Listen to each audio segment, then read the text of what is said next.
My name is Nicole Georges Bennett, and I am a member of the Piton Noire Sci-Fi Fantasy Writers Collective. I'm going to read to you an excerpt from my story, Robot Fido, which was published in the 2020 The Flying Crapo anthology. Robot Fido. When somebody poisoned our beloved German Shepherd, I decided to buy my wife a Robot Fido. It was one of the new technological marvels for sale at the recently reopened and revamped Nassif store. Instead of the economical products the store had been famous for in the 70s and 80s, the next generation of owners had made it a hotspot for the latest electronic gadgets and innovations. The salesman was a young man with no facial hair, wearing one of those virtual shades all the kids are wearing these days. I got dizzy trying to look him in the eye as the images in the shades kept morphing into different animal patterns. After subjecting me to some incomprehensible tech jargon, he sold me a Robot Fido package that I could pay off over a 3-year period, and a German Shepherd puppy with white fur and green eyes. It lay in my hands, a soft, furry bundle that was surprisingly heavy and warm. I detected a slight vibration through my palm, and I asked the salesman about it. He explained that it was a little added feature so that we would feel more comfortable, a motor that simulated a heartbeat.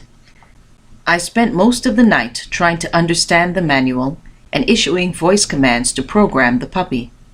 I grew excited as I began to understand how amazing our new pet was. He could actually grow over time, just like a real dog, mature, and bulk up to the size of a husky. I decided for Diana's peace of mind, I would keep him lean and not too intimidating. As I worked sipping cold cocoa tea and eating bites of pain cassé with salami at intervals, the puppy wagged his tail and barked until I ordered him to stop.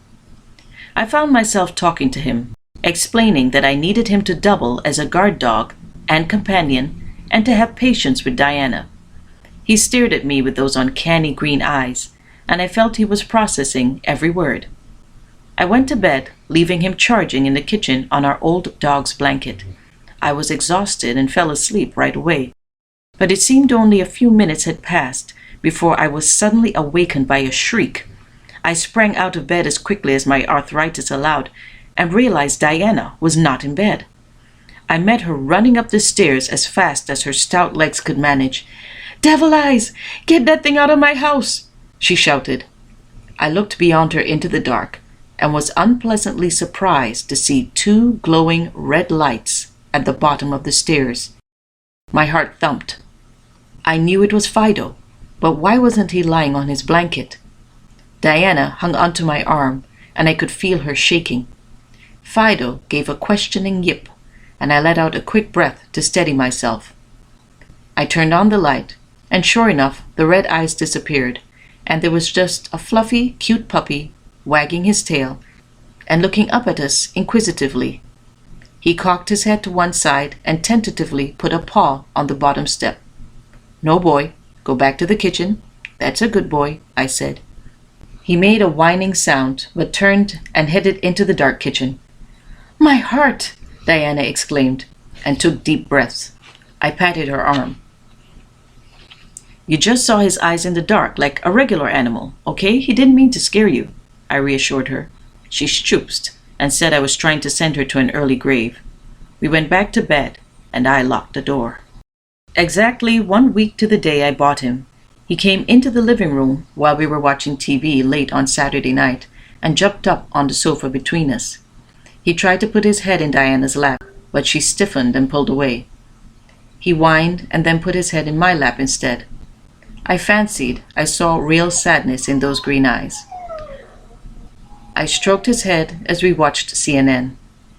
We must have both drifted off to sleep because when I woke up, the TV was on those late-night infomercials, and someone was fiddling with the kitchen door lock. Still drowsy, I picked up Fido and went into the kitchen. The knob to the outside door was turning back and forth, and I could hear the sound of something metallic in the lock. There were hushed voices, and I heard a male voice say, "Poison the big dog, and it die already, so we can handle the old people easy."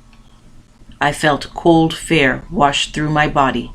Fido shifted in my arms and I looked down at him. I had forgotten him.